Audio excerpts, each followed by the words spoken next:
আসসালামু আলাইকুম। সূর্য মানব সেবা পক্ষ থেকে আবারও আজকে শীতের পোশাক বিতরণ, বস্ত্র বিতরণ এমন একটি জায়গায় আজকে আসছি। আপনারা জানেন এটা হচ্ছে মহিষাগোলা আদর্শ গ্রাম। মহিষাগোলা আদর্শ গ্রামে দেখেন আপনারা এমনও লোক আছে, দেখেন আপনারা এমনও লোক আছে। এই ব্যক্তি, তোমার নাম? ব্যক্তি প্রতিনিধি, তোমার নাম? মরিয়ম। দেখেন এই ব্যক্তি মরিয়ম নাম, জন্মের থেকেই প্রতিবন্ধী। এই আদর্শ গ্রাম বড়বর্তল, এই আদর্শ গ্রামে থাকে। তার মা মারা যায় আগে, তাই না? আগে মা মারা যায়, আজ থেকে 15-20 দিন আগে বাবা মারা গেছে।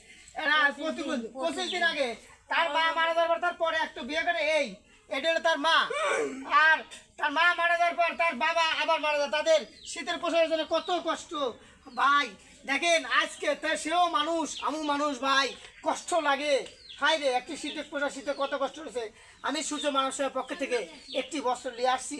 এই বস্ত্রটা নিয়ে আসছি, এই একটি বস্ত্র নিয়ে আসছি, সুন্দর একটি বস্ত্র নিয়ে আসছি তাকে তুলে দেওয়ার জন্যে। দেখেন তাকে আমি এই বস্ত্রটি তুলে দেবো।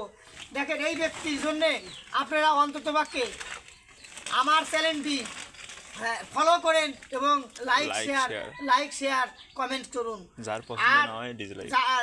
যদি পছন্দ হয় লাইক শেয়ার কমেন্ট করেন, না হলেও ডিসকানেক্ট করুন। আর একটু বেশি আমার হোয়াটসঅ্যাপে আপনারা সাবস্ক্রাইব দিবেন। হোয়াটসঅ্যাপ মোহাম্মদ হোসেন, MOHBOOT মোহাম্মদ হোসেন দিলে আপনি পাইবেন। এই নাম্বারে সার্চ করবেন। দেখেন আপনারা সরাসরি না দিতে পারলে অন্তত এই অসহায় মানুষের জন্য আমি যাতে দাঁড়ে দাঁড়ে যা দিয়ে আসতে পারি। আদর্শ গ্রাম যে প্রান্তেই আছে আমি সেখানেই যাবো। ঘুরে তোলো, যে প্রান্তে আছে সেই প্রান্তে আমি যা বস্ত্র বিতরণ করে দিয়ে আসবো। শীতের পোশাক এবং তার ছেলে মানুষের লুঙ্গে, মেয়ে মানুষের শাড়ি, সব কিছু আমি তুলে দেবো। ওকে, এটা তুলে। আসসালামু আলাইকুম। সূর্য মানুষের পক্ষ থেকে